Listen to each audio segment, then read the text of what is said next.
Alrighty, thanks for listening to or watching the Upland Down Under Podcast. Tonight's show is recording live on the Thursday, the 15th of August at 7 p.m. Australian Eastern Standard Time. On tonight's show, we catch up on the Upland market and the Sparklet floors. A last call for the Bitget Sparklet airdrop has been given. There are a couple of new Upland news articles to take a look at. Apparently, treasure hunting has been nerfed again, and we check up on Totems Cycle 2. The main topic for tonight's show is this can't continue. The growing critical stability crisis for Upland on iOS. We've also got QIPS on quality control, quality of life updates, Sparklet utility, and a possible Metaverse and Beyond podcast conspiracy. We'll take a look at another Upland community member spotlight, courtesy of the Dynamic Node Builders team. Tonight, we'll also be giving away at least 55,000 UPX and what have we got? I did say 3 map assets, but then I remembered we've got the A696 interview. What do we got there? 2, 4, 5. So 8 map assets given away tonight, which will take the 2024 giveaway tally to at least 1.835 million. 87, what is it? 90 map assets. That's a nice round number. 3 vehicles and 5 properties. All that and more on this, the Upland Down Under podcast. How are we doing this evening? Swally and Lily's in the house live too. How are we doing? Yeah, I'm getting there. Yourself? Getting there, mate. I'm good. It's been a hell of a day, as I said. Yeah. I'm good. How about you, Lily? Good? Good to have you back on board for some shenanigans. Well, I don't really play anymore. So. Yeah, I'm getting down that road too. I'm all about UGC now. Well, I hit my wall with that. That's why I don't really play anymore, because I get to it and it causes me anxiety now to log in. So I just don't. Oh, no. All right. You mean like moving stuff around? Is that what you mean? Or? Yep. Yeah. I hit the wall that Ben hit a year ago. Oh, yeah, I've got another one facing me too, yeah. It's relentless, isn't it? I explained scary stuff. Because I created those fences for my missus account and set it all up so she's got it all in the factory, and then I explained to her what she needs to do to sell them. And she's like, what, you mean one at a time? I went, yeah. Bugger that. I'm not doing that. Was the answer I got. I'm like, yeah. Well, if you want to sell them, that's what you got to do. She goes, yeah, I want to sell them, but I'm not sitting there doing all that. I'm like, oh, well. Yeah, that's not fun. Not fun at all. But what is fun? Tonight's show is proudly brought to you by new sponsor NextWorld, a new multi-layer platform which is on a mission to bring a host of vibrant new worlds to the Upland Metaverse. NextWorld will usher in a new age of utility for map assets, properties and structures, as well as many other Upland mechanics. It will be a new world to build on and explore. And while it will offer its own mysteries and adventure, it will be a place to mine resources for use in other layers, worlds, and games. You can get early access with a whitelist statue to start building early before it's open to the public. These are currently available at Ace Collectibles, Volga Map Assets, Quailwood Assets, and Eclectic Collections Metaventures. Sponsors going to cover for the next 4 weeks. So this week we're featuring Ace Collectibles. Keep your eyes and ears out for later in the show when we'll outline how you can start to go in the running to win one of 12 Marmor statues, which will form a key component of your future journey into NextWorld. Make sure you give NextWorld a follow on X at Upland NextWorld and join their Discord so you can stay up to speed with everything going on in this world and the next world. All sponsor links are, of course, in the description. If you're wondering how you can take part in the live streaming of this podcast, I dropped the StreamYard link to the live stream in the NBA server Thursday nights about 6:45 p.m. AEST. And, of course, you can always just jump on to the associated YouTube feed. And that brings us to time for the disclaimer. Warning, this podcast is produced by Metaverse Ventures Entertainment, contains unsolicited and heavily biased opinions which are solely the views of the individuals involved. Yes, very much so this evening. Going to go on a bit of a wild rant later, so stick with that. All right, with all that being said, let's get stuck straight into the breaking badly news and take a look at what's currently happening in the Upland markets. I slammed this together in a mad rush before. I haven't even had a chance to look at it for a second, so this will be just as interesting for me. If I can find out where it is. I've got that many tabs open now that I've got my laptop back. What do we got here? 15th of August, Sparklet price down just under 7%, was 0.05 last week, now 0.047. Have you been keeping your eyes on that one, Smiley? It's been jumping around all over the bloody place. Yeah. Well, it's such a small coin. It's not going to take a lot to move it a lot. I mean, more than I've got, but it's we're not talking millions like a normal coin. So if there's an announcement or something like that, like there is today, about getting your last bit in to try and get this airdrop, it's likely that it will pump up over the next day or two just for that, and then go back down again. But it's going to be super volatile. But that's the good thing. What goes up must come down, and vice versa. So, yeah. Have you been nibbling any more yourself, or did you just get what you needed for Not- that campaign? not yet. Going Not yet. I didn't even realize I was the leaderboard for that until I saw Goldie show this afternoon. I think I was like 8 or 9 on that list, so I was like, I'm doing all right. Obviously a long way behind first and second, but yeah, I bought roughly 60 spark worth to add to the 60 I already had. Obviously, I didn't get any airdrop, so it is what it is. So I'm doing okay. So Doing enough okay. bags. Yeah, so got enough into my bag now that if it does happen to do really well over the next 12 months, then I should be all right. Happy days. All right, we'll go back over and have a look. Market cap down 6.4%. Unique active wallets down 10%, which is interesting considering that it's pretty much the start of gamified earnings. You'd think everyone would be trying to get that bashed out as soon as possible. Total unminted properties, 2,000 properties minted through the week, and we've had an extra 700 properties added up for sale in USD. Floor markup percentages, the amount of cities that are now going UpX under mint as well, or creeping very close, like even the Bronx there at 103%, that's pretty much below cost for the seller. Bakersfield not far away. What's the lowest there? 80% in Detroit, 72% in LA, 78% in London. This is for UPX, 77% in Nashville. Yeah, wowzers. And then for the USD, of course, they're much lower. Chicago 24, Kansas 22. Somebody did send me a in-game chat too and mentioned a few things. Apologies, I forgot to get that ready. About some of the action, because we only capture the snapshot at the end of the week, or it doesn't catch all of the stuff that goes on. But yeah, a lot of red and orange creeping in there. I would expect cities themselves. Yep. I was going to say, I would expect that the popular treasure hunting cities, you're going to see significant drops over the next. So those cities that are really popular, like somewhere like Queens, Washington. Yep. Yeah, so wherever the main treasure, I mean, obviously San Fran's probably a good one, but San Fran's a bit different being the OG city. Yeah. But any of those more popular cities, which I don't know which they are at the moment, I half expect to see some black tonight, but if not tonight, certainly in the near future. Yeah, well, that's a really good point. I hadn't thought of that. Queens 24%, Washington 28%. LA, there's a lot of people that have webs back in LA too, 24%. London 24%. That was another one that got smashed in the first nerf. Same with Tokyo, 26%. Yeah, just absolutely hammered. 22% Kansas. I mean, it goes back to that question: how low can she go? Well, I think we're going to find out. I think they're trying to find out. Yeah. Yes. Okay. What's some positive news? Bermuda up almost 4% on the UPX, almost 38% on the USD. Was $4, now $5.50. Bronx getting smashed on the USD, now at the $3 floor. Huh. Oh, that's what I should look at. Any more $3 floor? Bakersfield's off the $3. Bronx has joined the $3 floor. I mean, if you remember, not all these are 100% accurate because of the locked properties, jail properties, blah, blah, blah. What else we got? South Lake Tahoe, up a smidge on the UPX and up 80 cents on the USD, was $6, now $6.80. Tokyo, yeah, getting hammered, was $5 last week, now down 10%, $4.50. Washington down 8.3% on the UPX, 9.4% on the USD. Miami up on the UPX and down on the USD. Bit of flippage happening there. Same in Manhattan. Oh yeah, what's a Manhattan? $21.30.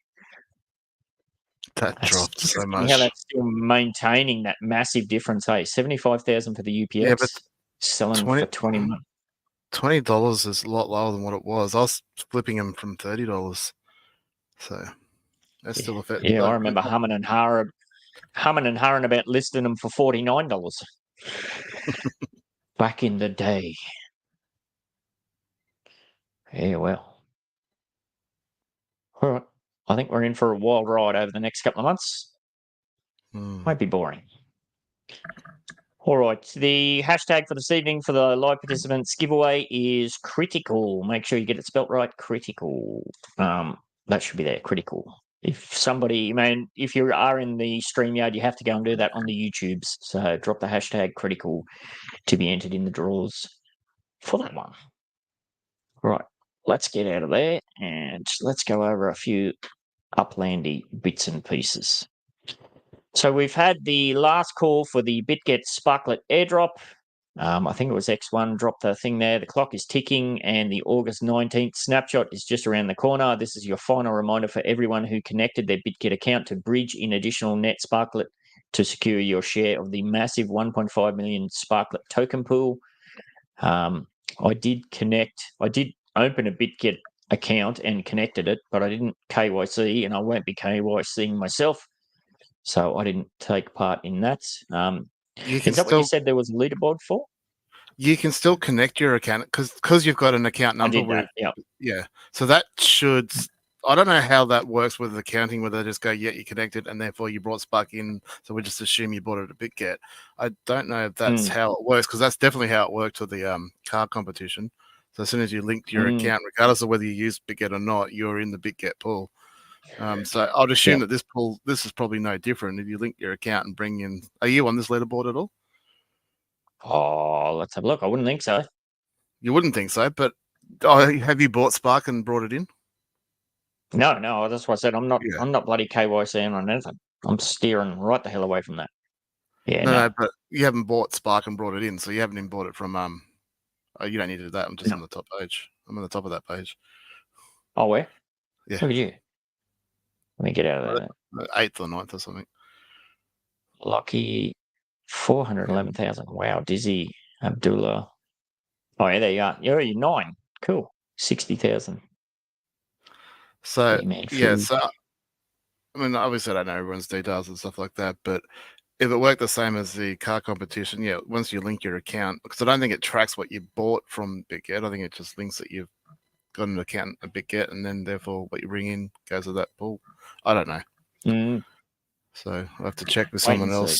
Actually, check if Elslack's on there, because I know he brought some in that he bought on MetaMask, and he definitely linked his account with Bitget.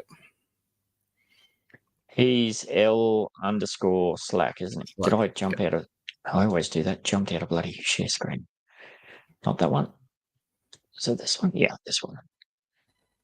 Yes. So I've seen this leaderboard. I haven't actually brought it up myself and played with it, but no data. Yeah, is that his underscore, isn't he? Oh, it's probably because it's a capital L. Capital L, yeah. He says the same thing. There it is. Yeah. So he hasn't bought a single bit. He hasn't bought a single thing from Bitget. And he's on there. Yep. Just like the car competition, but I'm not dirty about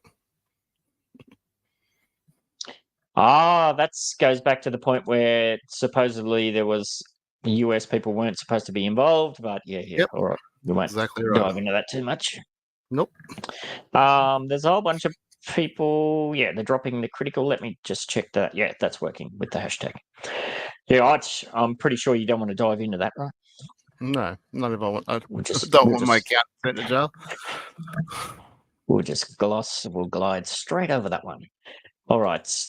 When I was sat down before to get ready a few notes for the show, I always have a bit of a click around what's happening on X. I always do Upland Metaverse news search, and what do you know? There's actually a couple of articles to have a bit of a look at. once again, haven't had a look at these fresh off the bat here. This one's from NFTplazas.com. What have we got? Sparklet drives Upland's successful Paris expansion. Upland, the widely popular virtual property trading game, has found success with its recent Paris expansion, driven by the introduction of its new utility token, Sparklet. Okay, I didn't realize it was that linked, was it?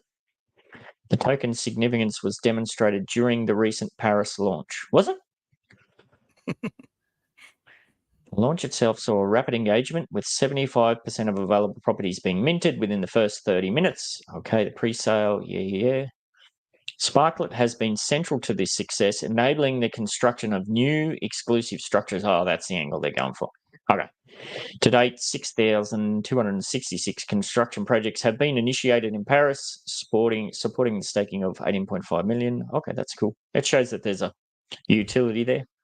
I don't think it's as explicitly linked as they're trying to make out, but it's good that they're showing that there's, some direct utility there for the token. Mm-hmm. So that's nice. Nothing too fluffy in there, nothing too radical. So that's good to see. That's the kind of articles that we want to get out there and about. And we've got another one here. This one seems a bit more grandiose. Upland expands with the grand opening of Paris and the introduction of Sparklet.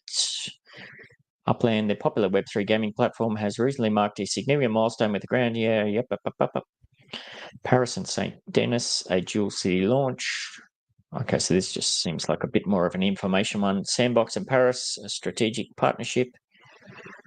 A highlight of this launch is the integration of the Sandbox, another leading name in Web3, within the Paris cityscape. But yeah, that was not part of it. It was talked about. Did any of that get kicked off? That's all on yet to be revealed, isn't it? Yeah, I believe it's one of the neighborhoods smack bang in the middle that's not available yet. I believe that's the neighborhood for it. I can't remember what it was called, but yeah. Effens Rouge or something. Yeah. This neighborhood will be available. Okay. So at least they mention it. It's good to see. We always said we want Upland to be mentioned in collaboration with Sandbox and Decentraland and the other ones. So that's pretty cool. Introducing the Upland property pre-sale to make the Paris launch more accessible. Upland introduced an innovative feature, the property pre-sale. Pre-sale is pretty common with anything to do with crypto and whatnot, so that makes sense. These properties were delivered straight into players' accounts. Yes. The pre-sale was a resounding success. Well, maybe as far as the sellout. I don't know about a resounding success as far as community enthusiasm on the back end. What's your vibe been on that? My vibe is that a lot of people have kind of said, well, I certainly won't be buying the USD one in future. The UPX one kind of held its value. Well, the UPX is just one for one anyway, so I don't think anyone's going to complain. The argument is what is USD versus, because it's not 1,000 to 1. We know that. So what will Upland accept as being a fair ratio? And clearly they weren't even close to doing that on this, which I knew that was going to be the case, which is why I stayed away from it. If they're not going to tell you what you're going to get for your money, because at least with the other USD sales, they're saying you're going to get like 40% or whatever it was. They gave you that figure of roughly what you're going to get. This time they didn't, and I just went, big red flag for me. And like, if I got something even close to 1-to-1, I'd be really pissed off. If I didn't get something closer to 2.5 to 3-to-1, then I feel like I got a bad deal. So that's why I stayed away from it myself. And I haven't heard a single person say, yep, I got a great deal out of it. I mean, obviously there was 3 that got landmarks. They're obviously cheering, but outside of that. So. Yeah, happy days for them, for sure. Yeah.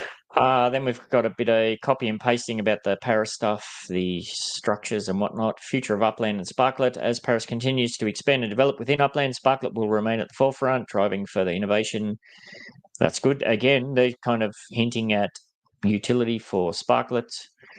The successful integration of Sparklet into the Paris launch reflects Upland's commitment to pushing the boundaries of virtual property development and Web3 gaming. Pushing the boundaries of virtual property development and Web3 gaming. I'm going to put a pin on that one because that's pretty much what my wild rant later on is going to be all about. The grand opening of Paris. Yep. I was going to say, if I'm going to have one bone to pick with that paragraph in itself, is it talks about the Spark utility for property development, but Spark's used for more than that. So we need that to be put in here. I mean, that doesn't talk about creating objects or UGC stuff. It doesn't talk about the other things that you can do with Spark or what's coming with Spark. I mean, we've been talking about vehicles and stuff for a long time, but it's not just one thing, and that's what these articles need to start really understanding is You know what I mean? Like, it's good to say that at least it's getting out there. So we're in the right direction. We just need to improve, I think. Yeah, well, it's a good point because UGC is such a massive part of Upland with all the MetaVenture owners and all that sort of stuff. Yeah, it's kind of it's noticeably absent now that you've pointed that out. Huh. Oh, maybe there'll be more meat on the bone for later things to cover. Yeah. All right, we're going to try and race through this as fast as we can tonight. I say that every single week, and we always run long, but got a lot to do now. I wasn't aware of this next part, treasure hunting getting nerfed again. I wasn't aware of that till this morning when I was looking through a few things. Nobody was. Yeah, I don't. It was only announced yesterday, and it was only in the live update. It wasn't actually announced. It was just a little comment put in the live update, which hadn't been touched for months. Yeah. So those on Discord would have seen the little notification come up and go, "What's this about?" and seen it. And I saw it and just went. I just shook my head. Like, if I was still treasure hunting, I probably would have been pissed off. But I just shook my head and went, "Yeah, not surprised." Yeah, Lisette put a post there, and it says the following changes will be made in the next 24 hours. Treasure hunt cost will gradually increase after a certain number of hunts, but everyone's like, well, that's the case anyway. And it says for clarification, treasure hunting spawn fees have been increased for spawns over 30. So that was followed up on later, I believe. So yeah, so it used to, once you got to 30, that was the max. So at least in a tier 2 city for me, it'll cost you 200 UPX to spawn a chest. And then if you did one send, let's say minimum send, so that'd be 20 UPX. So you're looking at spending 220 per search. And if you got the minimum prize, you're up 10 UPX for your 5 minutes spent. Obviously, every now and again you get a better one, like your 5,000, a couple of thousand UPX or a spark share. So it was worthwhile doing it overall. But and that's for an experienced player with a decent web. Like a new player with not much of a web, you're just going to lose. You're going to lose value. You're going to lose UPX. I just don't see how new players even start treasure hunting these days. Like, I look back at it now and think I got lucky with the last 2.5 years of it. I think now treasure hunting is so bloody difficult. I couldn't see myself if I started today becoming a treasure hunter. I just couldn't see it. Yeah, it's definitely like the nerfs starting from the arrows and all of the other stuff. It's just been one kick in the guts after the other after the other. I mean, they always said everything's open to interpretation and change and whatnot. It just seems like they're tightening up the coffers more and more and more. Well, I've said it multiple. They're giving away so much Sparklet in the other hand. It's kind of weird. Well, I've said it multiple times that people should have been treasure hunting while you can, because it's probably not going to be around forever. I feel like this is the moment when we go, I told you so. Like, I mean, obviously you can still treasure hunt. The biggest concern I have about this informational release, or whatever you want to call it, changes, is the vagueness of it. They've just basically gone, we're changing it and we're not really going to tell you how. And then people are like, well, what the hell's going on? So then they did that. X1 did a post today just going, well, here's an example of how we've changed it. This is not the right numbers. This is just an example, though, of how we've changed it. And you're like, well, why not just friggin' tell us what you've changed it? Like, is it really that secretive? Like, why? Like, I don't know. I got that up on screen now, and it's like, obviously this was put up to try and, because obviously when that post was made by Lisette, obviously people kind of lit the community on fire a bit, and then X1's followed up in an attempt to give a bit more clarification to it. But then, these figures aren't the actual percentages, but give a clear representation of the new functionality. Yeah, why not just give the exact figures? Tell them what the rates are going to be. It's bizarre. I think this just raised more questions than it answered, didn't it? I did 3 hunts yesterday, I think, and I was over it after 3 hunts. But Sir Nessa's comment here about spawn fees going up to 750. WTF? Like, that's crazy. That's crazy. Okay, it's going to cost you 750, and probably something like 19 out of 20 chests, or say 18 out of 20 chests, is going to be 230. Why would you treasure hunt? Because the other one that's a spark chest, or the other one that's 2,000, you're not breaking even. You're losing big time. And why not just, if they don't want people to search more than 20, then just put a cap on it at 20 a day. Like, what? Yeah. I don't like it. Anyway, Yeah, and the Sparklet rewards getting dropped down to 5. I saw a few posts on X where people are just like well, they're at the point where they're just yeah, laughing but about it. you can get, like, if I understand it correctly, there is a Yeah. chance now that you can get a big one. It's like your weekly login. Like, there's a chance you can get 0.05. I didn't know that until only a month or two back. I thought the 03 Yeah. was the most you could get. So I was surprised when I looked, because someone put something about I've never got 0.05. I'm like, I don't think there is a 0.05. But anyway, so it'll be the same sort of scenario. Like, you got a 0.01% chance of getting that 0.05, where you get 99% of the time you're going to get the nothing, or the lowest one. Yep. Treasure hunting the way it was a week ago, I thought was not profitable. This has just blown it out of the water, in my opinion. What's the reasoning here? Like, for all of the changes that they've made, when you're even going back to the arrows and whatnot, clearly they don't want as many people treasure hunting, or I can only assume they don't want the pro treasure hunters such as yourself doing like 50 chests or 80 hunts a day or So whatever. put a max on it. Like, it don't need to Yeah. put a max on how many you can do a day, or maybe a max on how many you can do a month or something. I don't know. Like, there's ways you can limit it without punishing everybody. And like, I don't know. It just seems like the theme from Upland is let's just cause as much hell as we can to treasure hunters. Because I mean, just look at the separation between earned spark and bought spark. And unfortunately, people like DTech have earned a significant amount of spark by doing UGC stuff rather than treasure hunting, although he probably has done some treasure hunting. Is it lumped in with that group? And that is so unfair for him personally, to be his spark to be treated as lesser value than people that have bought it. And treasure hunters, I mean, treasure hunting, if you ask me, and I honestly believe this, was the backbone of the game. It's what kept the property market driving. People creating webs, especially when they then moved the treasure hunting to multiple cities and stuff. Like, that was actually a good move. I didn't mind that, even though it meant that only 1 week out of 4 I got competitive treasure hunts in Queens as opposed to having it all the time. But it meant that people would have to set up multiple webs, or at least minimal multiple webs. And that was good for the property market. We saw what happened in London and Tokyo when they nerfed treasure hunting. We saw how those markets crashed and burned. And now we're doing it across the board at every city. Like, what result do Upland expect is going to happen here? I don't know. Yeah, it goes.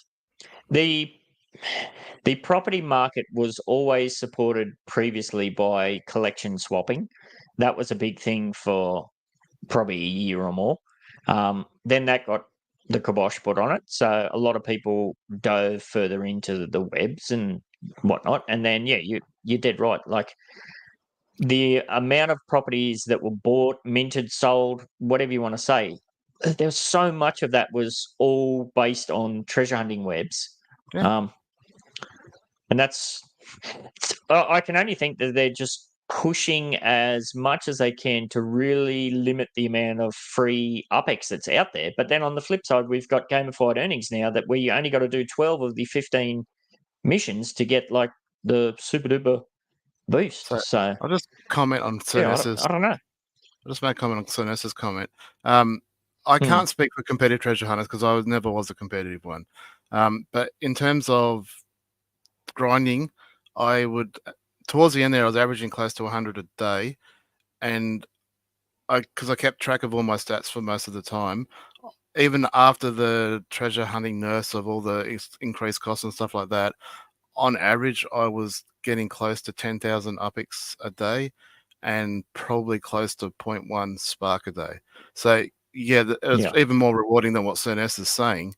And I thought it was crazy that you could spend that much time, but I was taking advantage of the situation that we had, and it was profitable for me to build a massive web and do these 100 hunts a day because the value was there. And then I don't mind them having to restrict it or cut it back or whatever. And I expect it was going to happen one day, but not the way they've basically destroyed it altogether. I just can't even find in me now to do 1 or 2 a day. Yeah, I mean, maybe they want to limit the amount of free UPX that's out there to push people to the store to buy UPX, which fair enough. But But yeah, then there's Sparklet on exchanges. Like if you were treasure hunting for Sparklet, well, clearly that's out the window now. Like, I Well, don't. again, if you Would asked any you put treasure in all hunter, that time for? Yeah. but if you asked any treasure hunter, going back to, I guess we call it the old days now, but going back 6 months and then before that, you ask any of these regular guys, and there's quite a few of us that were doing it all the time. Why do you hunt for? It was primarily for Spark. Okay, no ifs, ands, or buts. So when they nerfed the cost of the treasure hunts and they made it more expensive to do it, it didn't really slow it down because we weren't really hunting for UpX. So that nerf in itself reduced my UpX earnings per day by almost about 5,000 a day. And I was fine with that because I wasn't really, I still was making a profit in UpX, so I couldn't complain. And I was still getting the same amount of Spark. And that was why I kept track of it, because I wanted to make sure that I wanted to know myself that Sparks were 1 in 20 chests. And it was like after 50,000 chests, I think I was like 5 or 6 chests out of being smack bang on 1 in 20 Sparks. So the numbers don't lie. And obviously, I don't know if that's still the case now, and I'm not going to find out. I'm not even going to try and find out. So if it was about UpX, proper treasure hunters, new players are different because they need to try and build up their UpX account so they can buy properties and stuff like that. So they're probably grinding for the Spark as much as they are. Sorry, the UpX as much as they are the Spark, but established hunters only really cared about the Spark. And all the changes that happened to Spark recently, I think, killed that in itself. You didn't need to kill it anymore. Yeah, well, I think new players aren't going to be able to front up or deal with the losses that it takes to get the ball rolling on starting to make a profit on it. And the Sparklet hunters, it's the case now with the price of Sparklet is. You'd be literally better off just collecting cans and buying it. And then the weird part about it is, if it is designed to push people to go and buy their Sparklet on the exchanges, Upland misses out on all of that internal revenue from fees with all the stuff that's associated on the peripheral with treasure hunting. So, yeah. But interesting point too. We've had 2 weekends now with this season. We haven't seen any Spark sales, have we? I think they're out the door, aren't they now? Surely. What if you want to level up though? I'm not ready to level up, and I won't be for a long time. But there must be players out there that are, and expected that they would be able to by now this season. Yeah. I know you can level up. Yeah, exactly. I know Lily knows better than anyone else how being on hold. Like, what were you, 8 months or something? Anyway. Yeah, I was only like 8 or 9 weeks waiting for mine, but yeah, there were people who were months and months waiting to level up. Yes. I would argue that there's no point waiting anyway. Just hit the button now because, obviously we've seen what Spark's done recently. So the extra 20% on whatever you get, who cares?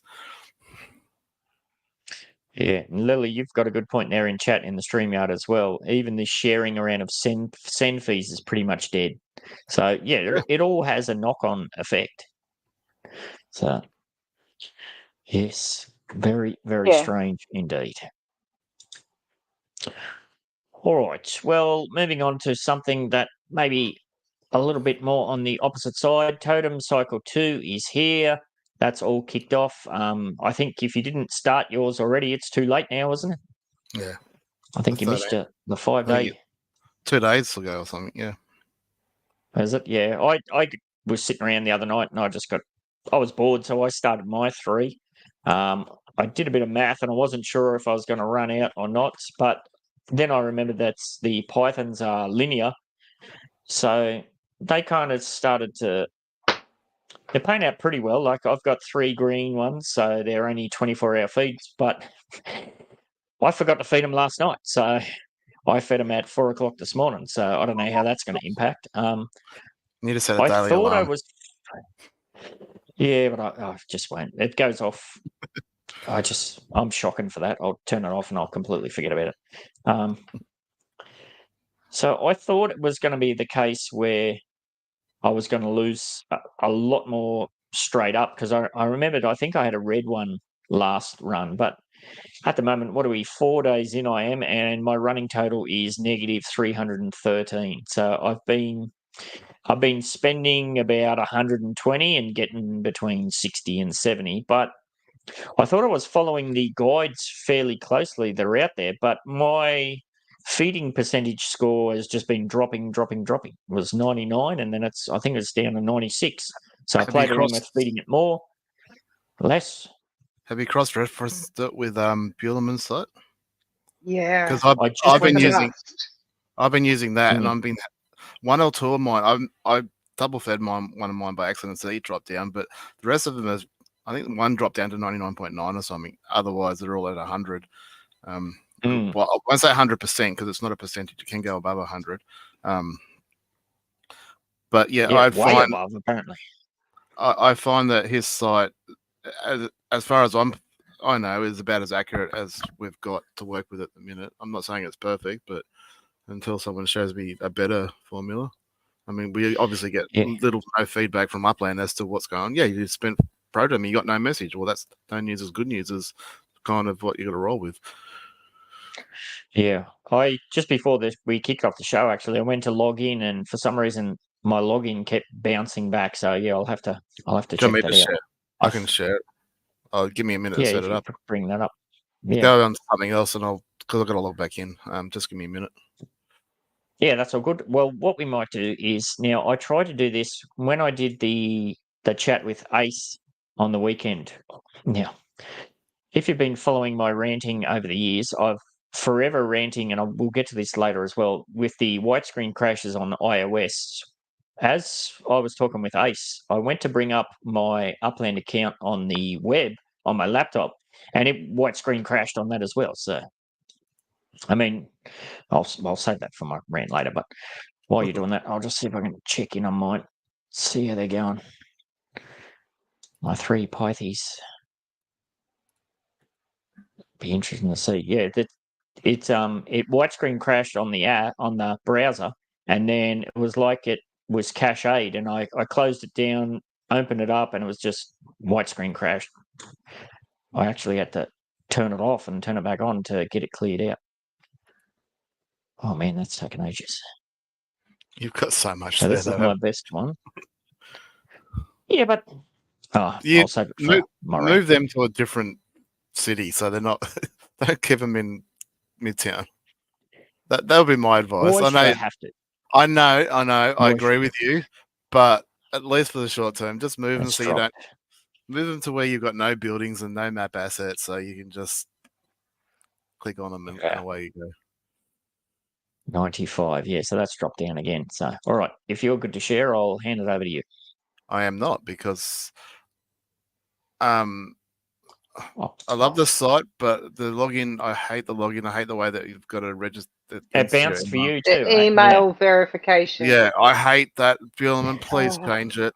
Like, I find to verify it initially, but not every single time you want to log in. It is so painful, and I'm having. I don't know whether it's gone now to my. I'm not getting the email to log in with whether it's gone to my spam box. I'm just checking that now. Yeah, I think that's what happened to me, actually. Yeah. No, it's not even in my spam box. So I again, I'm sorry, Buellerman, I can't show the website because I can't log in at the minute. If I was aware I was going to do that, I would have got it ready earlier. Yes. Well, I'm definitely going to follow up on that myself too, just so I can. I have activated these 3s. I don't want them to crash and burn and die. I want to get some. Well, I don't want to lose Protom on them, so, and I'm certainly not going to buy anymore. So this is kind of my last hurrah. We talked about it last week, almost like what was my plans with them. After cycle 1, I made all the changes to get the 3 green ones because I thought, yep, rightio, I can stick with the 24-hour schedule, no worries. But then clearly we're only a couple of days into it, and I've already blown it out the water. So I think once this cycle's done, I'll probably hold on to them until just before the next cycle, and I'm going to offload them for USD. And I don't know what I'm going to do. I was kind of half on the fence about, do I want to get involved with this? Do I not want to? I don't think I'm going to get involved in, just buy it. UGC creation for living items. So I'm going to keep saying history's shown buying it's better than earning it. Yeah, so I don't know. Like I said, I kind of went into it half-assed, and I just with these sorts of things, I don't think you can do it half-assed. You got to be all in, and you got to be spreadsheets and alarms and all that sort of stuff. And for myself personally, I found even with the 24-hour green ones, it's not going to fly. So yeah, if you But want if a you get green Python, hit me up for a bargain on the back end, perhaps. I might take you up on it, but Mm. I'm sure you'll get a better offer from someone else. So we'll see what happens. Yeah, I'm still Yes. having no luck with the website, so I think we might need to move on. All right, no worries. How about yourself, Lily, or anybody in chat? How you going with your totems? Love and life? Yeah, I'm going okay. So my brown one needs to be fed at 4 a.m. But I find Yeah. that if I feed it late when I get up, it's okay. It doesn't Hmm. affect it. Did you wait a couple of days to get kicked off, or did you kick off as soon as you could?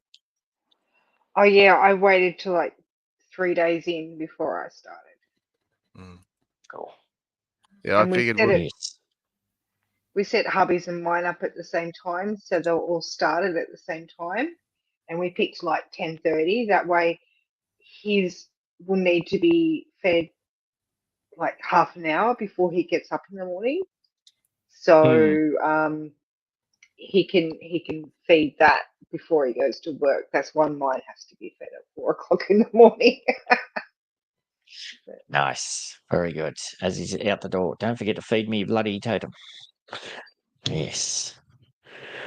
All right. I've kind of danced around it enough, I think. So it's probably that time where we dive into the main topic for this evening. As I said, aside from totems and the ongoing Sparklet airdrop situation, wasn't a whole bunch kicking off.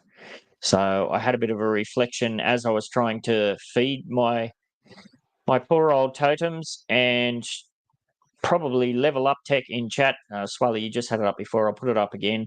iOS crashes are super annoying. Thought it was my internet connection.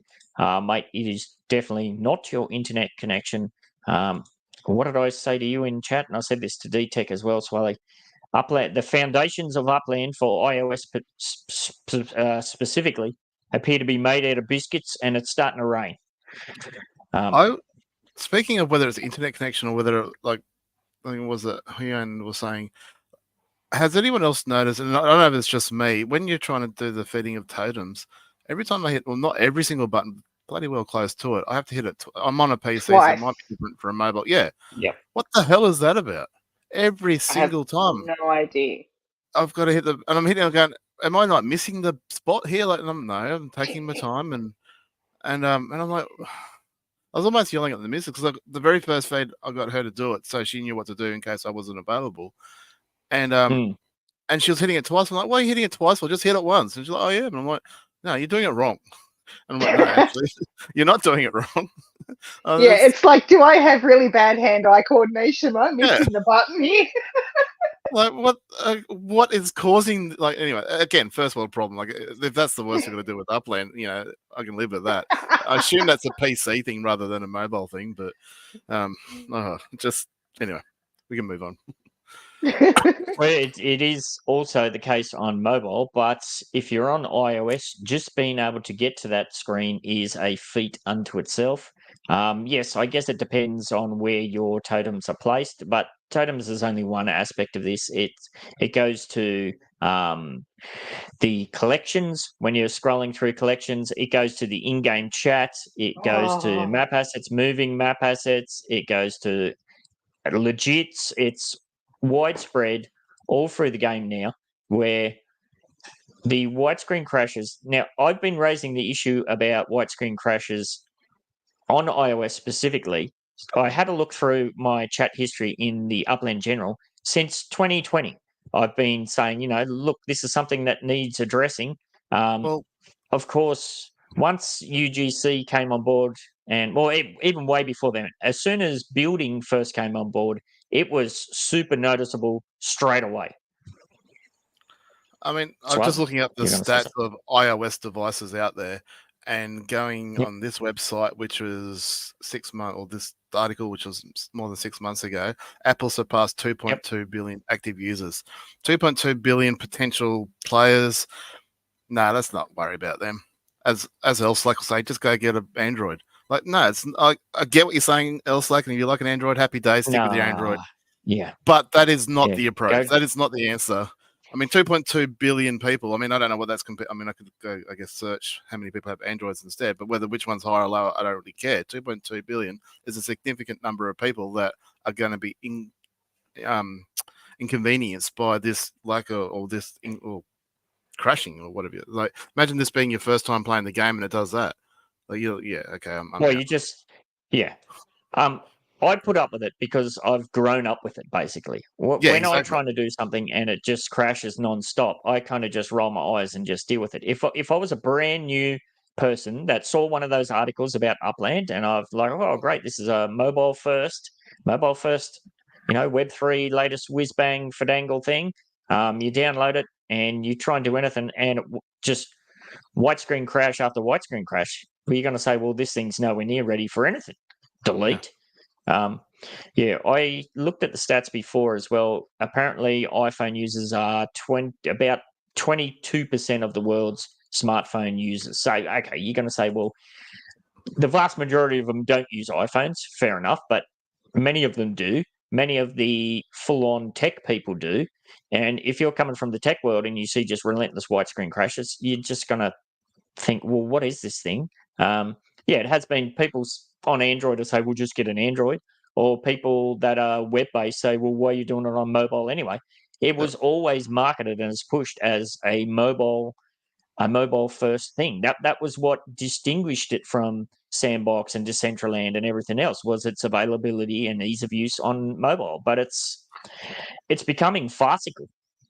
It really is. It's just, and people might say, and people have said I'm kind of exaggerating or whatever. So at one particular point earlier on in the week, I put a little video out about it. And if you haven't seen that now, I'll put it on.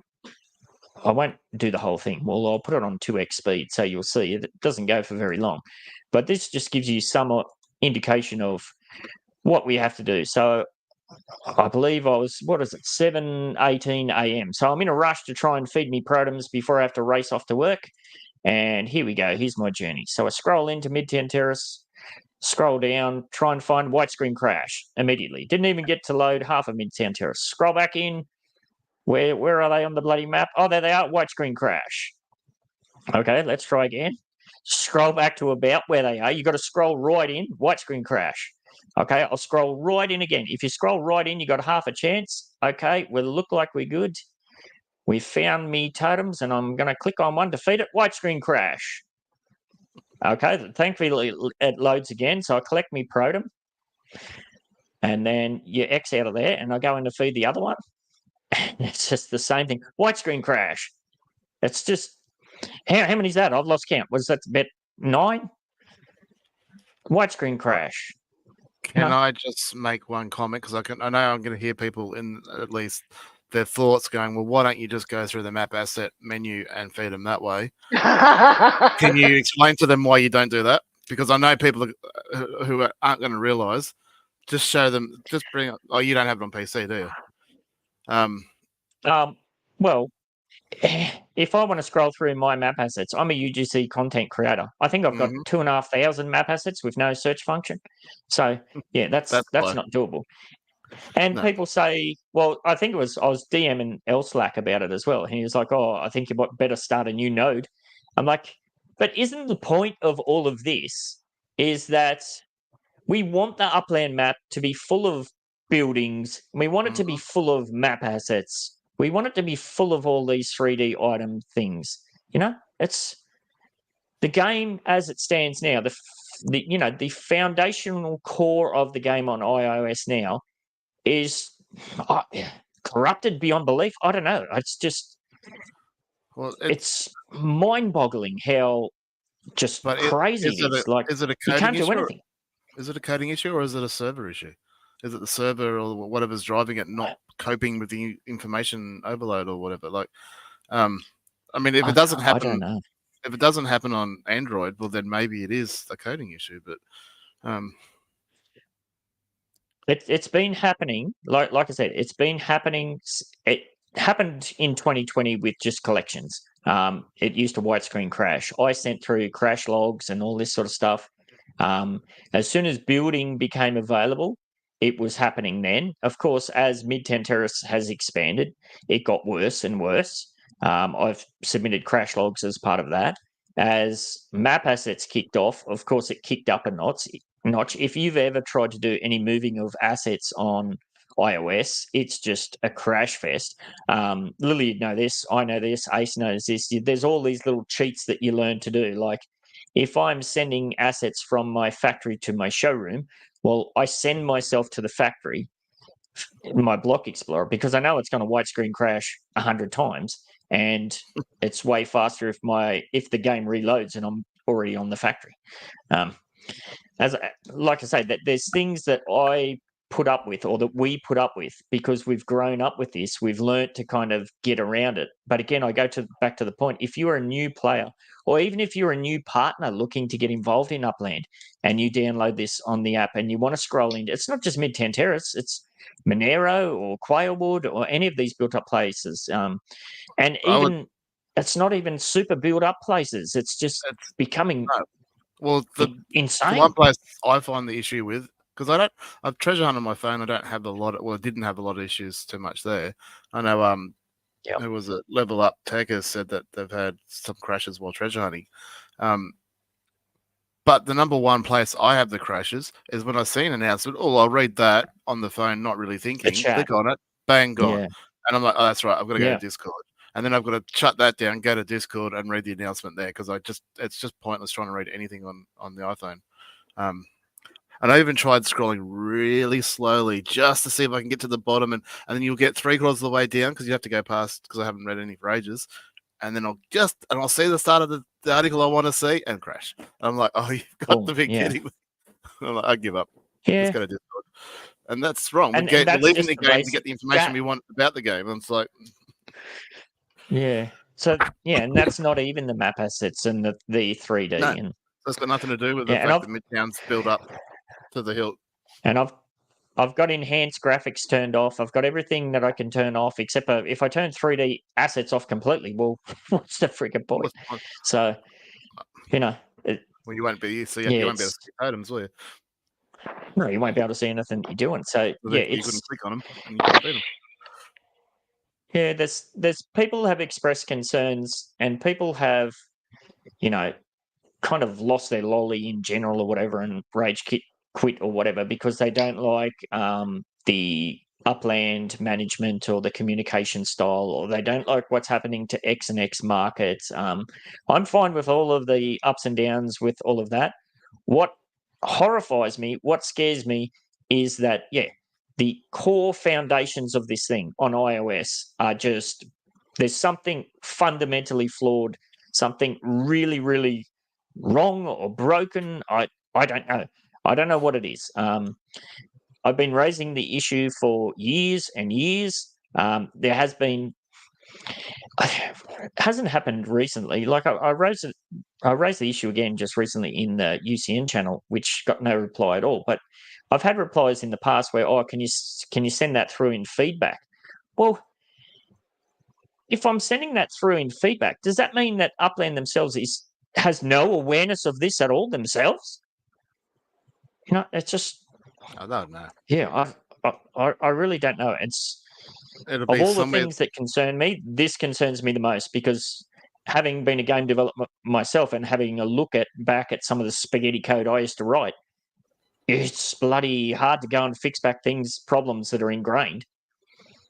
My best guess would be it's either one or two things. It's too far down the priority list for them to deal because we know there's a priority list. I've said that many a time. Yeah. And why it's so far down the priority list, well, that's part of the issue. Like it should be right up the top or somewhere near the top. I'd rather see them fix stuff like that than bring out some more stuff that we don't need at this stage. Or the other issue is I forgot now. I've lost my train of thought. Yeah, you have to move on. I just totally lost. It'll come to you. I mean, it's as I said, I've been banging on about this. I've been rattling the cage. I've been screaming at the top of my lungs. I've been putting it out here, there, and everywhere from the very early days. And, I'm just a dickhead talking about a game that I play on my phone. I don't expect that I have any sort of voice above anybody else. But I was part of the community when the community was tiny, and many of the issues that were raised got dealt with pretty quickly because it was new. There wasn't all of this extra stuff piled on top of it. I've been saying, hey guys, we might need to look at this. We might need to fix this up or deal with this. And I've just seen the problem get worse year on year on year. And yeah, it's just really, really concerning for me personally, because it's getting to the point where, obviously I love Upland. I love playing Upland. I am a mobile Upland player. If I can't play Upland on iOS, I'm not going to go buy an Android phone. I'm just going to drastically reduce what I do in the game, which is fine. Maybe people will say, well, it's all well and good. I've seen this before. You get too much UpX anyway. You're getting all this free UpX and you're dumping flaws and whatnot. Okay, so kick me out there. But your new user experience, your new partner experience, this problem ain't going to go away. We know UGC is going to expand. They want more people on board. We want more assets and layer twos and whatnot. And that's the other thing too, the layer two situation. Potato mode on iOS. I tried to do the track hero on the weekend. I thought, okay, bugger it. You know what? People have said it works on mobile, so I'll try and do it. It didn't work at all. It took ages for it to load. It finally loaded, and then it was just potato mode, and I couldn't do a damn thing. Yeah, this. I did my track hero seriously wrong. I did my track hero on the weekend too, and we got it going okay, including on the mobile. Robin did hers at the same time. Also, like Robin and I, so the three of us racing, and she actually beat us. So there was no issue from that point of view on the mobile. So, and she's using iOS, so I don't know what's going on there. Well, I will say though, as far as I can tell, it hasn't come through as one of the challenges that we've completed. Even though we definitely did it. So that's concerning. So I don't know whether it just didn't register or they still haven't. I mean, the leaderboards only get updated, and we know this when someone hits a button somewhere. Like the car one, the last 3 days leading up to the end of that competition, there was no update. I'm sitting there looking, knowing that I'm one spot out of the top 5, wondering if I'm falling down or going up. And for 3 days, there was no update on the leaderboard until it ended. And yep, sure enough, I finished outside the top 5. So, how is there not a live leaderboard, let alone a more regular one? I mean, surely, I realize it's the weekend and people have lives and stuff, but surely someone can hit a button somewhere and update some leaderboard, especially when you got a competition that ends Monday morning. But as far as this leaderboard, I don't know if it's our problem. We need to go do the races again, or what the story is. So, and I really don't want to do it again. Really don't. Yeah, I'm going to have a play with it on the web version over the weekend. Well, I aim to, but yeah, any of the sort of in-game cafe events and whatnot on mobile on iOS, it just doesn't work. And Metaverse Millen in chat, here you go, mate. He's got a post there. Android doesn't work much better. Going back to iPhone at Christmas, didn't you? I think it was you. I remember watching a video where you bought a device. Wasn't that a whiz-bang Android specifically for Upland? Maybe I'm confusing you with somebody else. I think that was you, though. I know. Also, I actually enjoyed Track Hero a lot. I wasn't interested. And then you had to do it for a task. I tried it on my Android tablet. I couldn't move. It was ridiculous. I went back to my computer. I went on, and I am so inept at gaming that I was laughing hysterically the whole time. Yeah. I was hitting everything. I was having a great time because I was so bad at it. I wanted to add in there, but Ben kept talking. It's not that the game's terrible. It's not. I don't like it because it's a bad game. I just don't like it because it's not for me.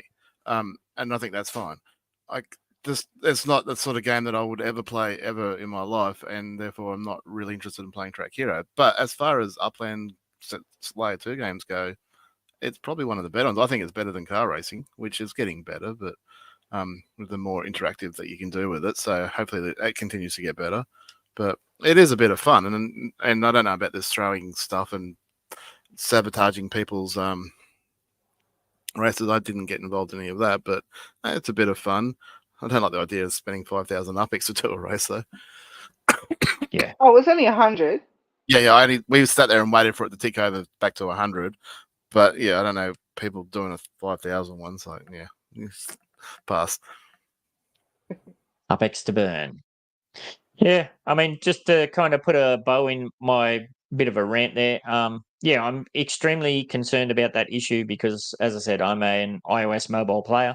I hope that it can be improved. It has to improve because, yeah, it's only going to get worse. So, yes, hopefully, clearly there needs substantial time, focus, allocation of resources, money, whatever, to fix whatever the problems are because UGC and map assets and everything else is only going to get more and more and more. It's going to get to the point where you can't do anything. And that's going to be a real shame because we are, as we've kind of outlined, we're going to lose a lot of potential community members and partners and who knows the rest of it. So, yes. That's my rant for this evening. Well, Right, I'm on a PC onto and I some feel like I can't do anything. So yeah, well, there you go. Yeah, so it's not just iOS. All right, Midtown Terrace stuff. Speaking of Midtown Terrace, I have been humming and ahhing trying to put this list together. Clearly, I've kind of reflected on that as well. I wanted to put out like a menu list, and it was going to be a case of if you wanted to get a 3 collection set, well, you could look through the list and tell me which one you wanted, and I'd reserve them for you, and yada, yada, yada.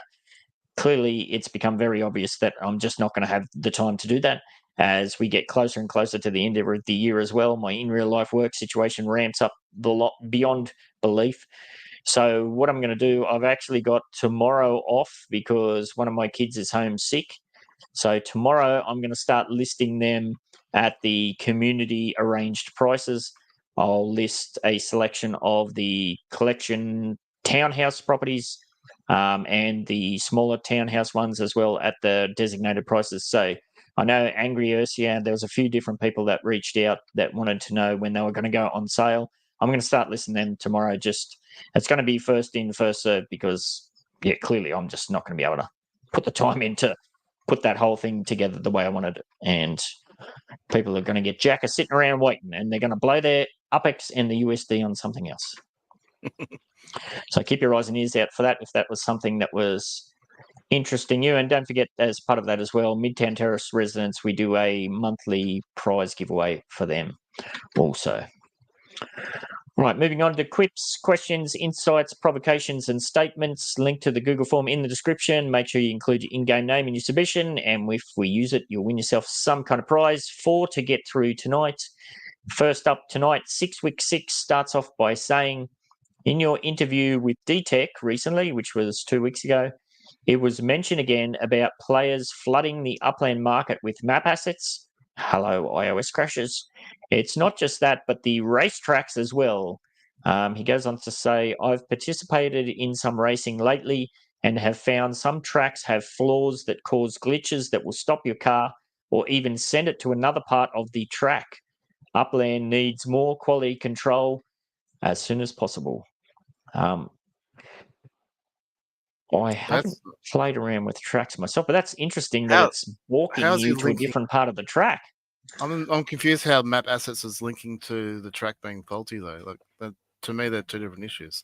I've seen tracks. And L-Slack's track is a brand new one that's got issues with the not rendering right and corners being out and weird like that. We did a few races in his stream the other night. I think it was. So it's not perfect, but it seemed to be running all right. So I'm not sure about the being warping or going to a different part of the track, but I don't understand how map assets would affect that. No, he was just using that for context. So in the discussion with DTech, we were talking about how with the expansion of UGC, the Upland map is being flooded with map assets. And then he's saying the same situation is happening with racetracks now. Every man and his dog and the woman and their dog and cat or whatever the hell you got, everyone's got a racetrack. There's more and more racetracks being approved every day, but he seems to believe that with some of them coming on board with glitches, maybe the quality control as to checking these tracks before they get live in the game is a bit lacking. I think that's what he was kind of referring to. Which is an Upland thing. It's not a player thing. Yes. Yeah. Again, I think free market, but is there a fee? I mean, I've applied for a track. I still don't have it yet. It's finished built and waiting, and it's been well more than 2 weeks. But it is what it is. I know other else I can. I think even James in our chat here has been waiting a lot longer than 2 weeks, so I'm certainly not complaining. But is there an ongoing fee to have a track like there is a Meta Adventure? And no. So maybe there should be. I'm not saying we should introduce that because I'm probably going to get a lot of hate from players. But I mean, if it's a case that we're getting too many tracks and the game can't handle it, or it's too much for the game, well, then we need to put a bottleneck in there somewhere, I guess. Maybe they've got to make it so if a track's not had enough races in a certain period of time, I don't know. But I'm all or something, yeah. I'm all like, even with map assets, I'm all for people to. I mean, there's some pretty average looking map assets out there. I'm not going to call anyone out or anything like that, but it's free world. Like in the real world, you can go and create what you want and try and flog off what you want. Just go down your local markets, and then you'll see people trying to flog off stuff that other people would call crap. It's just the free world. The market will sort itself out. Now we need an avenue to get rid of some of the crap that's in the game. So burning it. So I think we need to increase the. But then it's such a fine line. I mean, at the moment, we're at a point now where we're buying soccer legits so we can burn them just to tick off a box for a challenge. I mean, do we do the same with map assets? And I don't know. It seems counterintuitive, doesn't it? You're creating something just to destroy it. Yeah. But it's getting that revenue flow, I guess. I don't know. The market, I don't know. Yes. All right. So, yeah, the call there is basically just more quality control for some of the racetracks. Quality control is never a bad thing, although it can be expensive. Next, Sir Ness4 asks the question, should and could Sparklet become its own in-game currency to buy things in-game as an alternative to UPX or USD? Kind of is anyway. When we get blueprints. I guess, the short answer is it could, and it's going to in a way. Whether it gets expanded on, that's up to Upland, I guess. But the short answer is it's happening. Yeah, there's been talk for a while. Are we going to see a USD only city release? I wouldn't be surprised to see that. Imagine a Sparklet only city release. That could be interesting. No. I don't think we'll see a full city. I don't think we'll ever see a full city release in USD. I think what they did last time round is probably the closest I'll get to it. Maybe a variation of that or something, but I just can't see. I mean, we know that USD sales are 10 times or even more slower than UpX sales, so why would they want to tank the game even more by having a city release in USD and then it just sits there and no one buys anything? No. And then Sparklet. What about? What about bundles or something like that? Can you see certain things being sold in bundles for Sparklet only? Well, you can see anything happening. And people will FOMO into it. There's no doubt about that. How do you compare the value of Sparklet to the value of a bundle? Like, I mean, they're both. I'm not saying it's no, but I would be avoiding it personally. Yes, myself included. Although all of that might change if we can get an Australian exchange where I can dollar cost average in, as I've said a couple of times. So we'll wait and see on that one. All right. Next, we've got some great suggestions from Trendy Prop, who says it's time for quality of life updates for building construction. Following the successful listing of Sparklet on various exchanges, Upland should prioritise improvements to enhance the building construction experience. And then he's got a big, nice, juicy list for us to dive into here. Heading, enhance building placement. Implement a scalable grid to visualize buildings on neighboring properties when placing your own buildings.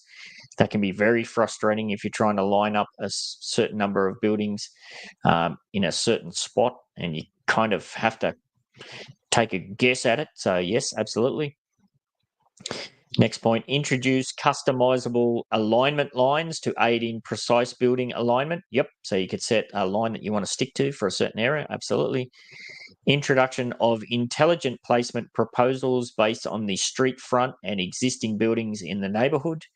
So that kind of almost goes to governance, wouldn't it? Like if you had governance in your neighbourhood where maybe everyone wants a certain room at the front or more room in the back. So I don't think anybody would negate any of those points, would we? More usability? No, 100%. Yep, good ones there. Next one, increased building customization, expand the color options for building doors. Well, if you've been around for a while, you will remember that when construction first began, the colors that were available were vibrant, super Yeah. bright, they were varied, and then we got this really crappy pastel update, and everyone kind of scratched their heads on why, and it's never been explained why all of the nice colors got shit canned, for lack of a better term. Mud. I just All right, call them well, mud. you would have been around for that, were you? Lily would remember that. I just Yeah. remember, I don't think I had enough spark to build them back in those days, so I don't have any myself. I don't even care when I put up a building what color it is now, because I just figure I'm going to put a structural ornament on it and cover it up anyway. Just 20 colours of mud. 20 colours of mud. Like when you're Yeah. doing a showroom, like what are the choices there? Grey, grey, grey, grey, or a slightly darker grey? Like, God. what's Yeah. just make us not select the color. Just make us hit like you do with some of those temporary buildings where you don't get a choice. It's just built in the color. Like if you're not going to give us a choice of grey or grey, like just hit build. Like for crying out loud. Like anyway, not that it's again a huge problem. Yes. Yeah, absolutely. It's when they first came out, like I said, the colors were super vibrant, like really bright reds, all sorts of cool stuff, heaps of options. Sure. And then it just went poof, disappeared. But surely color doesn't slow anything down. Like it's just a color's a color, whether it's grey or bright blue. Like surely that doesn't affect the running of the game. But again, I'm not a coder. I don't know. Well, I mean, there are some nice, I'll be nice and call them muted tones in there. But when you go to the next screen to pick the color that goes with the muted tone that you just picked that you kind of liked, it's like, no, that doesn't go. Like they don't match. Like you can't pick three nice colors that go together. There is a color scheme, but you certainly can't do it across all different builds, like a small townhouse, a large townhouse, and like you can't have the same color scheme in like say a neighborhood or something like that. You almost got to have the same building to do that. Like the small townhouse version 2, the one with the flat roof, has a nice pink. So if you like the pink and whatever, you can make it all pink and it looks pretty good. It's not too bad. But you can't do that in any other building. Looks like a dollhouse. Yeah. But I mean, and then you go to, I can't think it was a townhouse, has a nice blue in it or something like that. So the normal size townhouse, you're like, that's not too bad either. But then you get to an apartment building, you got the aqua color and that's it. And it's just weird. Like you can't have a theme for a neighborhood with different types of buildings because you can't have the same colors. Yes. Yeah, I remember when I was trying to set this up in Midtown Terrace, it's a bit hard to see now because I've got structure ornaments on there, but here's an M and a T and a U. I've lost count of how many times I put up a building and I forgot, oh shit, was this the slightly crappy grey or the really crappy grey? And did it have what colour door? Or yeah, it was. There was more than one occasions where I put it up, you wait the 3 minutes to see it. Oh, it's the wrong bloody colour. Demolish, start again. So yeah. More options for that. Yes, please. All right, that's not all. What does he say here? Allow players to toggle the visibility of neighbouring building colours for better design planning on and off while choosing their own building colours. Yeah, so once you're in the UI, like I just said, maybe you could think, oh crap, what was the colour of the one I just put up next to it, or that would just finish construction, or what's my neighbour got? I don't want the same as him or her, or I want the same. That would be cool. And yeah, the next big one, which alludes to what I just said, enable copying and applying color combinations from similar neighboring buildings to the player's own building. Yeah, some kind of memory within the system, some kind of copy and paste ability. That would be very much appreciated. So just a couple there on increased or improved quality of life updates for building construction. No doubt there's many different things you could add there. If you have any other suggestions, maybe drop them in the comments as well. And last but not least, this is an interesting one from Angry Ursia.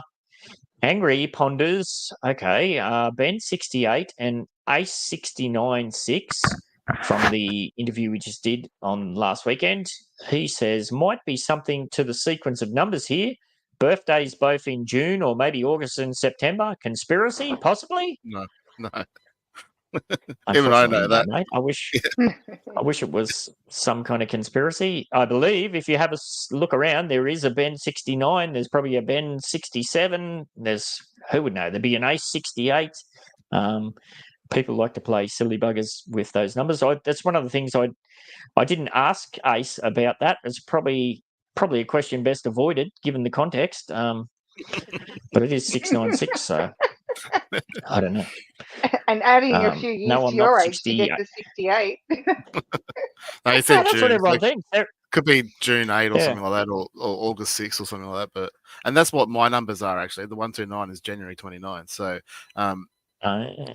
so I get where he's coming from. But if he's been watching the show for any length of time, he'd know that 68 was your racing number. You say it every second episode. So, yes, Just I'm saying. not 68 years old. I wasn't born in 1968. No. And you weren't born in June Although I'll or tell you what, I'd be August. looking pretty good if I was born in 1968, I'd say. Shave off the beard, I'd look even way younger. So, no, mate, 68. no grand conspiracy. Well, it's only 8 years old. No grand conspiracy. You're making me sound old. I'm thinking old, 68. so Hang on, I'm that's not not going to far away. comment. I was like, that's not far No, away I'm from me. It's only 8 years older. Yes. Well, if you've been following my tattoo journey on Twitter, you would see that I've got 1976 emblazoned on my upper back. So no, not 68 for me. Well, Zoe All can right, thank attest you very that much I'm for old that. now. All right. Put it out there, love. Go for it. Oh, Zoe and I have met, so she can attest I'm old. Yes. Oh. Yes, you're only as old as you feel, or what is the saying? You're only as old as the person you're feeling, or something. I don't know, something wildly I inappropriate. wasn't going to go there, but yes. Yes. All right. Thank you very much for that. You four, you've all earned yourself 10,000 UPX after fees. A reminder that if you too would like to earn yourself some very easy UPX, way easier than grinding treasure hunts, now that that's been nerfed into oblivion, then click the link to the QIPS Google form in the description and have your say. Oh, yeah. And yes, please don't forget to include your in-game name. Otherwise, I will use it for free. Is that what it is now?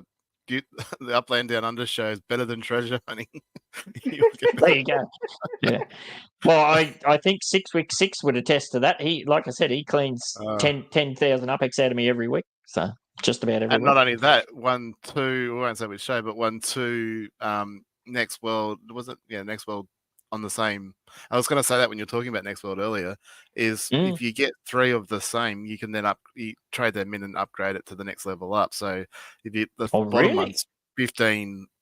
So if you're up, so someone like 6 weeks just needs to buy a third or somehow acquire a third, and then he can upgrade to the next level, which is a $50 one. So and the same. I don't know how it exactly works. I was looking at the prices before, and it works out cheaper, I think, to buy the one above. It doesn't quite work out all the way that you end up with a sort of a deal by doing it that way. But so when you're saying about giving them away, like if you get 1 or 2, you're a good step towards getting that next level. So especially if the game's half as exciting as it sounds like it might be, or not so much the game, but the platform or the involvement. And so if it's half as exciting as I'm hoping it is, it's going to be amazing. Well, he's in with 3 chances to pick an extra one up tonight. So we'll see how he goes. As is everyone else who completed the weekly challenge, which I didn't notice your name there, Swally. You missed out again. Oh, I've been I've been just trying to learn this new technique with UGC, and I just as soon as I log on the show, I went, oh, God damn it!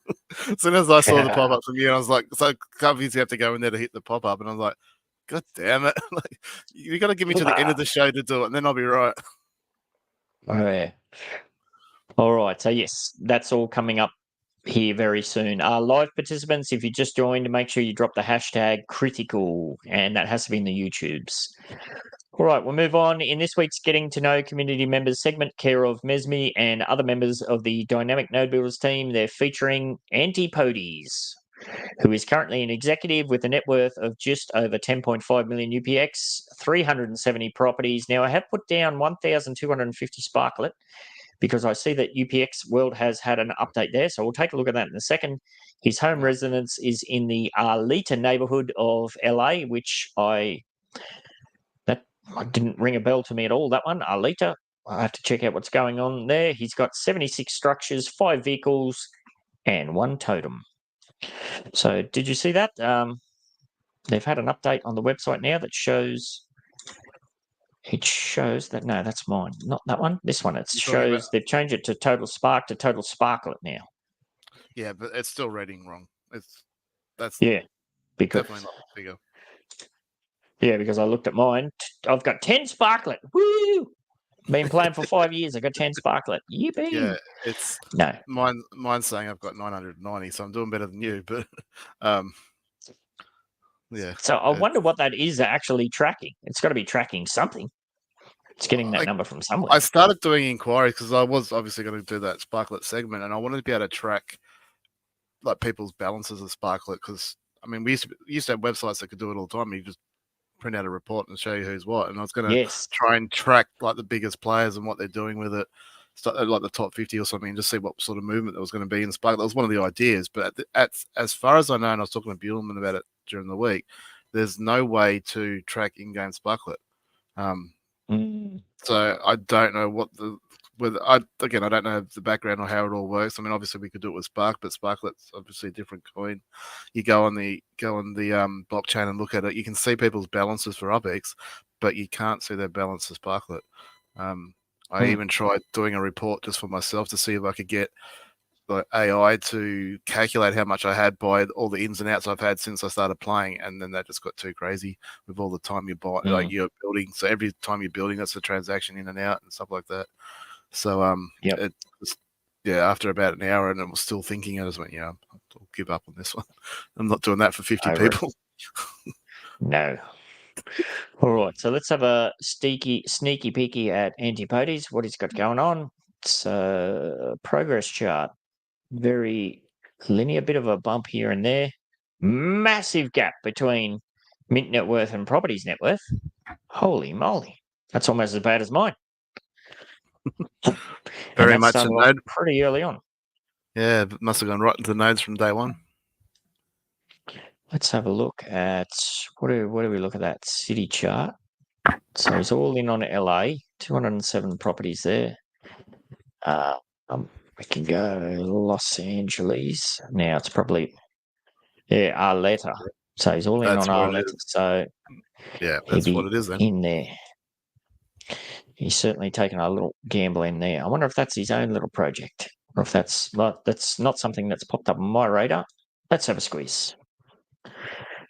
We're zooming in there. I wonder how big it is. Sometimes the lines don't pop up for me on my web. You just got to refresh. They're not going to do now. When you go in and out of menus, they can stuff up. If you hit refresh the page, it'll work. All right, let's see what it is. You'll have to come back to the location. Obviously, won't go straight back there for you. Letter. But yeah, it'll work. And click the button. Is that what the trick is? Oh, there you go. Look, tips from Smiley. Nope. Doesn't want to play. Oh, in that case, it's your computer. Yeah, apparently so. Everything on my computer breaks. Maybe it's me. I'm the kiss of death. Right, let's have a look at the responses to the official DMB questionnaire. In-game name, Antipodes, as we said, Uplander since April 2021. Been to Vegas, yes. Famous fact about where you live. We are Gert. Oh, he must be Aussie. We are Gert. Aussie, yeah. As soon as you said that, I'm like, hang on, I know that saying. Name doesn't seem to ring a bell. Bucket list, Ashes at Lords. Yes, definitely Sir an Don Aussie. Bradman, So here you go. Look at this. So, Yeah. Celebrity you know the most about, Sir Donald Bradman. Guilty pleasure ice cream. Pet peeve, cold weather. Okay, so maybe down in the Melbourne area where you're thinking about moving. No, he hates the Never cold do weather, I'm again. guessing. Yes, hates the Maybe, cold weather. Yeah. but Never do maybe again. that's Eat a always. Carolina Reaper. Most I've no helpful idea what thing that you is. own. Hearing aids. What? Carolina Reaper? Yeah, what's that? Crazy freaking hot thing. Crazy hot. I think Really? that's the hottest pepper Yeah. at the moment, isn't I won't even eat a mild one and learn that then. it? No. Most famous internet search, famous filming locations. Cool. Start a charity for deaf children. 3 Upland. That's nice. 3 Uplanders you chat with regularly. I don't. Nice. So Antipode seems to be a bit of a lone wolf. That's cool. Nothing wrong with that. Join us. Have a plan. Come and be in the background at least, if not get on board with this show. Maybe you can come and fill in for me in 2 weeks' time when I'm not here. Hey, otherwise, listen to me. Actually, I was going going to say, lunatic. can you bring his Apex LAN page back up? Oh, I just You might maybe want you to but yeah, I explain can bring it GERT back up. to everybody else. GERT means Our surrounded. land is good by sea. So GERT means surrounded, and it's used in our national anthem. So it's one of the lines of the national anthem. It's obviously not a word you'd normally use, but I don't know. So whoever wrote the song figured it worked well there. So yeah, every Australian will know that word GERT straight away, but I reckon just about everybody else in the world would be like, "What the hell are you talking about?" Yes. Instead of going to the map like you're doing, just click there, map of properties, on that little link there. Properties. So Right. instead of going to Upland, which you're obviously having problems with getting it to work, now zoom into LA and see what he looks like. And then you're looking at his properties and not just in general as well. So you can see So it's got to be that up there, right? Yeah. So you can see the concentration that he's got in that certain area. Yeah, that's like a little mini node sort of situation happening, eh? Yeah. That's his racetrack. Cool. Possibly, yeah. Ah, would be too. Yeah, look at Yeah. that. Yeah, bang on. That'd be it for sure. So you can get more information Where this is way. Antipodes. And no white screen crashes. You're just too smart, Slowly. Too I smart don't for know your about own I don't know about that. I'm here, aren't I? Okay, there you go. Arleta. Yeah, that's what it'd be for sure. Mm. Arleta. Oh, they're going somewhere else. All right, let me get out of there. The only thing you can't see is like how built up it is. So if he's got like, nice decorations and stuff like that, but can't have it all. Very cool. Good on you, mates. Yeah, if you want to check out what he has got going in there, maybe have a chat to him, seeing as though he doesn't like talking to too many people. There will be a link to his X account. I think that's him over on X. Maybe knock on his door. Hopefully he doesn't get angry. And if you would like to get yourself involved, or if you know of somebody who the community might be interested in learning a bit more about, then send Mesme or any of the other dynamic builders a DM, or click the link to the DMB Discord server in the description. Say good day and tell them the UDU podcast sent you. Live participants, wheels, heads up. Tonight's hashtag is critical. I think everyone's got that in.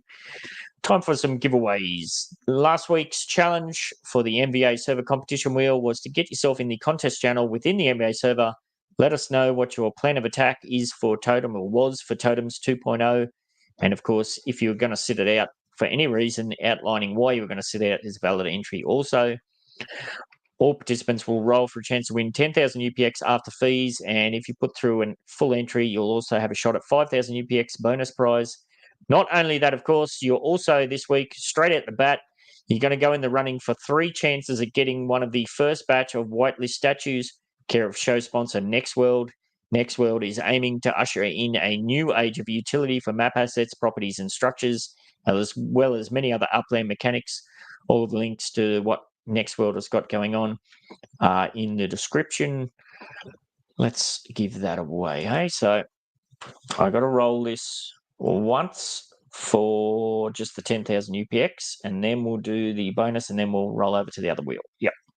All right. I've got to make sure I don't fluff this up, because I've been doing that a lot lately, missing things on the race to get this done. Yeah, I think this is us. So the first roll going to be for 10,000 UPX for the weekly prize. goes to... Ooh, Elslack's just missed it. Angry gets some more. Payday for Angry Ursia. Nice. Look at that. Nice. Well done. 10,000 UPX for the QIPS and another 10,000 for just being involved with the weekly challenge. Now, maybe I'll bring that up, eh? What is it? Contests. Where's Angry Man? What did he say? No totems in my account. If I find one for a decent price, I might try it. Not interested in anything unless it's a 24 or 48-hour cycle. I know somebody that has 3 24-hour ones. If you want to buy a couple, maybe 12 hours could work for me, he says. Very good, mate. All right. Now, that's that one. I'll leave that there, and we'll go over to the bonus 5,000 UpX this week goes to Sick Ranchez. His entry was, I have 4 totems now, 1 bought from the initial launch and later 3 on the secondary. Only bought ones with the same interval, so I can always feed them all together. Hopefully my protem will last until they make a profit, since I'm not planning to buy any extra. I kind of reflected on, after I'd already patched this in as the bonus winner, I reflected on why did I actually choose that one, and I realised it's because that's pretty much was exactly what I'd done. So I better not do that every week, otherwise that's going to be a dead giveaway. Is people are going to think, well, what's Ben going to say? So he picks it for the bonus. So yes, 5,000 on the way for Sick Ranchez as well. Now we do need to give away the 3 Marmo's statues for next world. So I don't know about this one. Originally, I was going to say, I didn't check with Jay Sawyer actually what he wanted to do here. There's 12 of these we're going to give away over the next 4 weeks. Should we? He's in chat. Should we have it? So, earlier. Oh, he is. He might have bailed out. Earlier. I'm sure I saw his name earlier.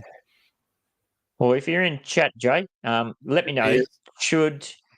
Can people win more than one? Because I wasn't aware of that whole, if you've got 3, you can upgrade it thing. So I was going to say you can only win one. And I will say on a different show, someone that's in this show won 2 on the same show. Yeah. So it has happened if we want to get used case law as a precedence. I personally would rather the 12 go to 12 different people. That's my preference. I agree. I think that's better. So what I'll do is I'll roll it 3 times. If you win it, I'm going to write your name down, and you can't qualify for another one, but you'll still go in the weekly draws. If your name happens to come up on the wheel for that, well, maybe I'll sling you, because there's no way I'm going to remember to pull your name off before we roll it. So if we do this next week and say LeBam wins it this week and he wins it next week, well, he gets the statue for this week and I'll send him 10,000 UpX next week and I'll have to roll it again. Does that sound fair enough? So she's going to be a one and done. So good luck to everybody. Going to roll this 3 times. The first statue, care of Next World, goes to... Oh, it's not Angry again, is it? No, Grizzly might have it. Just Grizzly, ticked over. Grizzly. Nice. Congratulations, Grizzly. So I'm going to take you out of there and we'll shuffle. And second one goes to... Jab's just going to miss it. Sick Ranchez has got another prize. Congratulations, Sick Ranchez. And we got one more to do. And that's going to go to... Mesmi's just missed it. Caster's just missed it. I think Cern S4's got it. Nice. Congratulations, He's on a bit. So he's got 10,000 UPX from the QIPS as well, on a bit of a roll. Good on you. So that's not all we're giving away this week. If you happen to catch the interview that I did with Ace 696, that's it, isn't it? 696. Last weekend, he put up some map assets to give away as well. So yeah, Ace from Ace Collectibles got a whole bunch of cool stuff. If you haven't checked out that chat, it's probably worth doing so. It was a good chat. We covered a whole bunch of things about UGC and whatnot. He's got Swagger showrooms all over the place. And yes, he's put up 3 different prize draws we're going to give away tonight. And there's not many names on here. Now, to qualify for this, you had to leave a comment in the YouTubes. So thank you to everybody who did that. Again, I'm going to roll this 3 times. Now, this first roll is going to be for a lemonade stand and a slushy stand. Oh, I'm in this one. Yay. And oh, you are. There you go. And the winner of that one is Keeping Cool. Well done. It's been on a bit of a roll too. I think These you got are- 2 prizes last week. These are cool little map assets. I like these. Like I said, my comment was I didn't even realize they were Ace that owned them. I just saw them and went, yeah, I'll grab some of those. They look cute. So I have to go get some more now to support the fellow Aussies. Absolutely. And the next roll, I believe, is an ice cream stand and a pizza trolley stand thing. And that goes to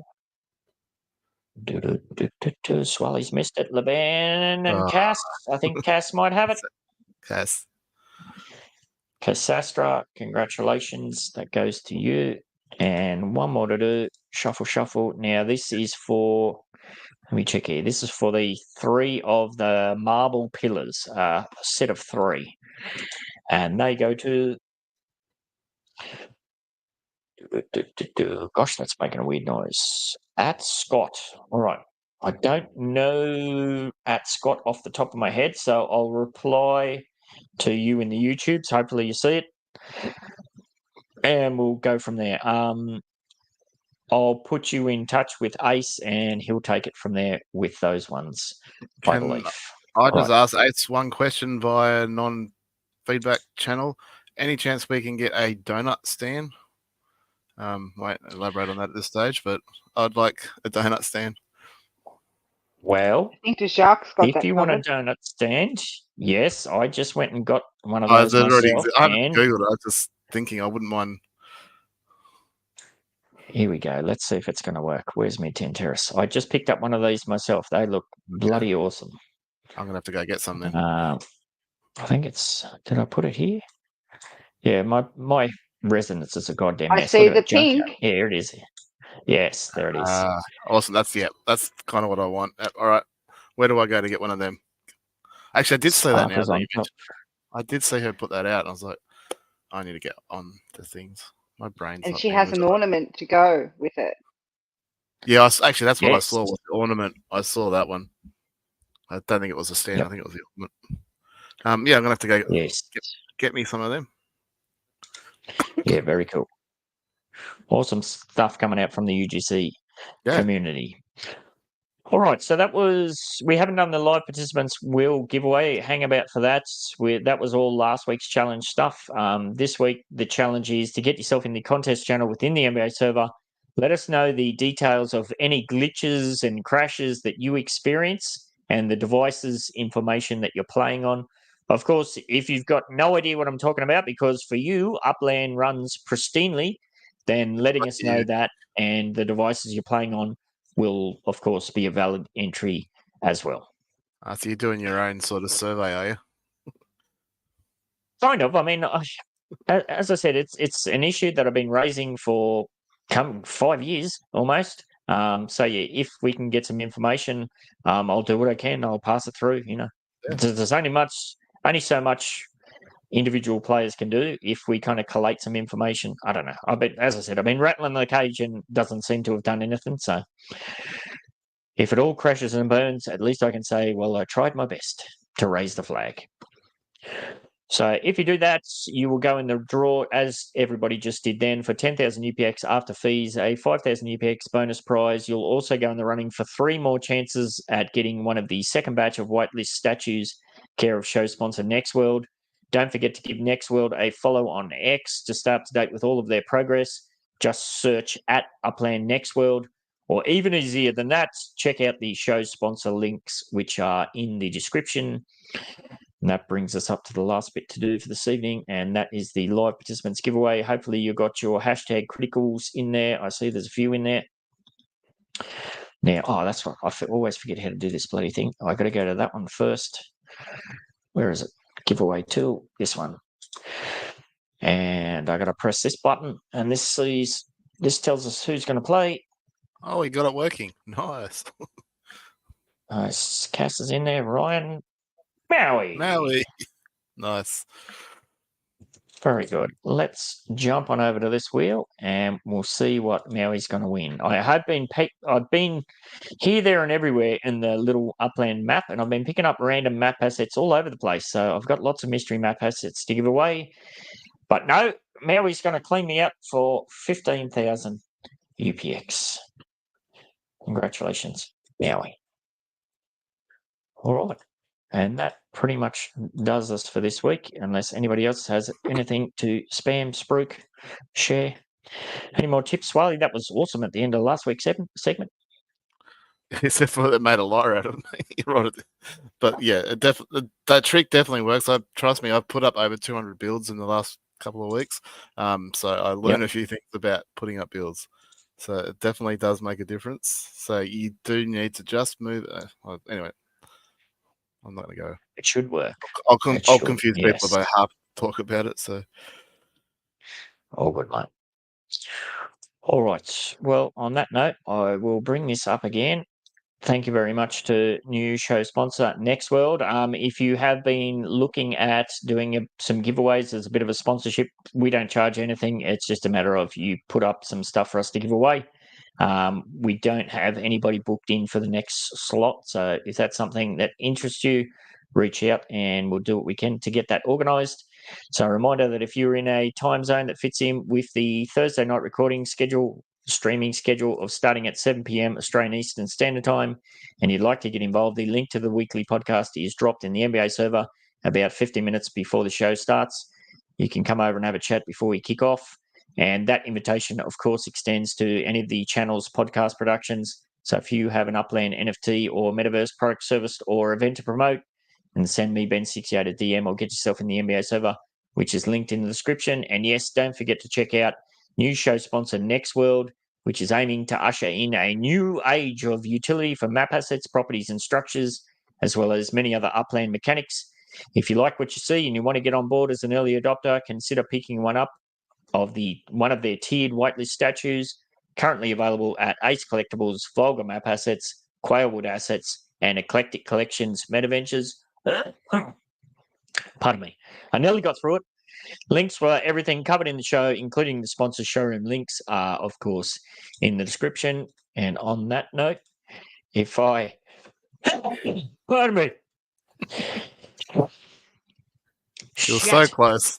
You're so close. I should have finished 2 minutes earlier. Yes, on that note, all the best, everybody, and we'll catch you later. I'm going to go and die.